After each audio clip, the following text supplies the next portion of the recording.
Okay, then after that, develop a mission statement, and you see some samples there. Develop an annual program plan. What is it that you're going to be doing for the year? That's something that you should have established pretty much before you start seeking grants, particularly foundation grants, more so than federal grants. But this also will help you decide which federal grants you want to go for if you already have kind of narrowed down what types of activities you want to do that year. Then you should develop an organizational chart. Applications often require that you attach your organizational chart, so you should go ahead and have that done. Then you want to develop project budgets and an annual budget for the entire organization. All of these are things that you're going to need once you start submitting proposals. Are there any questions or comments? Yes. We'll start with you.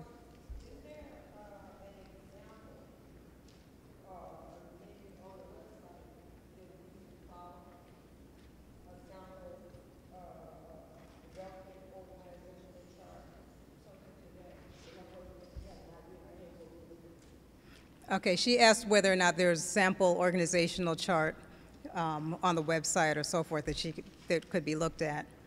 There is a small sample of an organizational chart in this handout.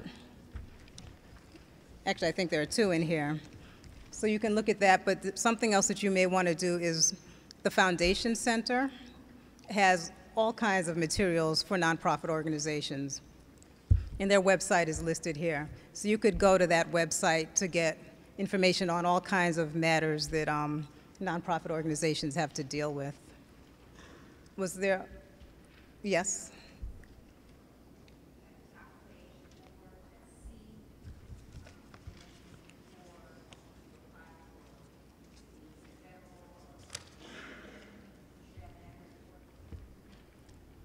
I'm sorry, please say that again.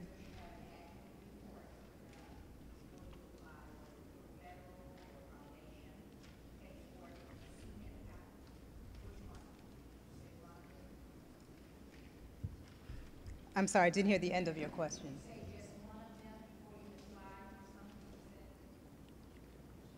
What I was saying there is that you should have an annual program plan. Your organization, all right, I'll tell you now that, okay, she was asking about the annual program plan, which is item C on page 4. To tell you the truth, I didn't hear all of your questions, so I'm just going to explain it again, because I don't want to keep asking you to repeat it. And I also wanted to mention, I'm going to tell you the way that things should be done. Obviously, people may not have as much staff as they want. They may not have as much time as they want. So you are probably not going to do everything perfectly. But in a perfect world, at the end of one year, you would sit down and figure out what kind of what activities your organization wants to do the following year. If you do that, then it makes it a lot easier for you to write proposals, for you to, when funding opportunities come up, for you to decide whether or not you want to pursue them. Because what can happen to an organization is you start getting scattered because you're chasing the money. So it's better if you have already thought about what is it that we want to do, and then decide, okay, this opportunity comes up. Does it really fit with what we want to do? And if it doesn't fit with what you want to do, then you may decide, well, maybe we should want to do this. But you should have in your mind what it is that you want to do, and that'll help you the next year to stick to what you should be doing. Any other questions or comments? Okay.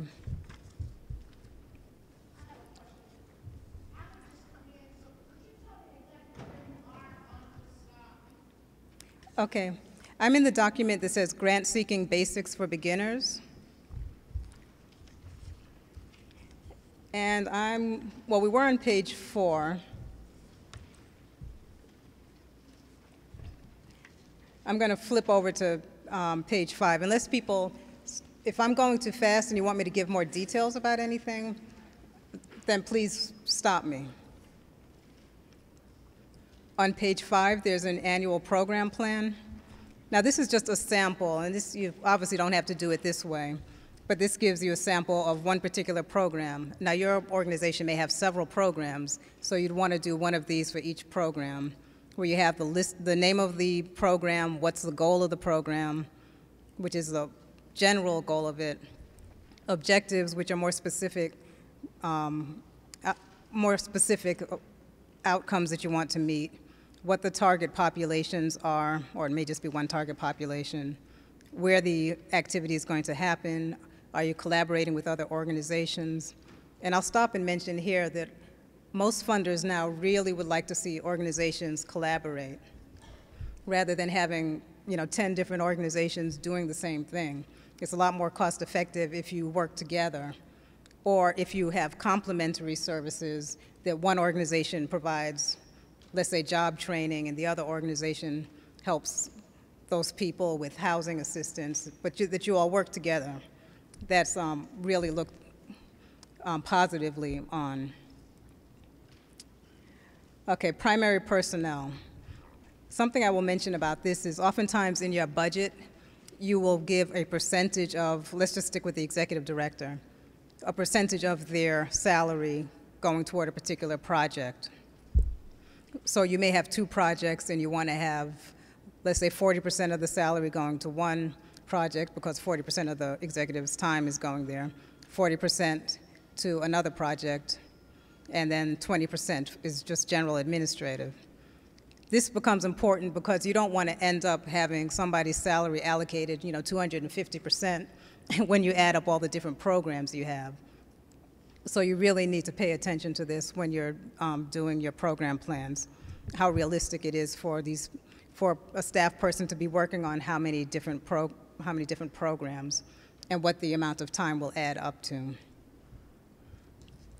Then the last thing on that page is milestones, which is pretty much just a timeline of the major activities that will occur over the course of the year.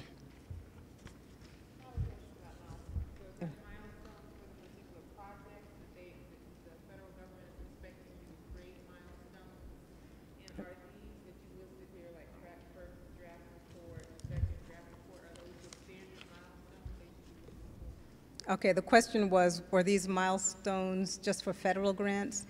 And then also, are these standard milestones? And is it a requirement that these milestones be what? Okay, you will be required to have some kind of timeline for the federal grant. It's going to, what the milestones actually are will depend on what the project is. In this example, it's a foster care research project.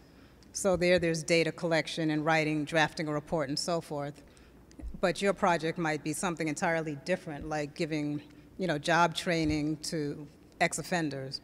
So your milestones will be totally different.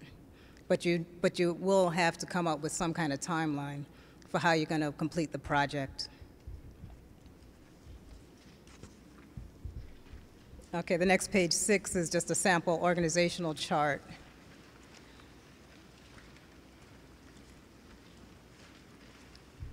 And on 7 is a sample project budget.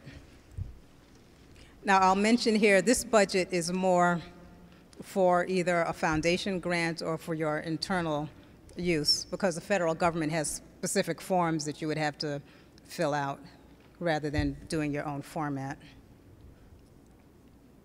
But the usual categories are salaries, there may be other program expenses, office expenses, and then you should also, with a federal grant, oftentimes they cover the entire expense, but sometimes there's a matching requirement. So they may give you $750,000, but you have to come up with $250,000, and you may have to indicate where you're going to get that $250,000 from.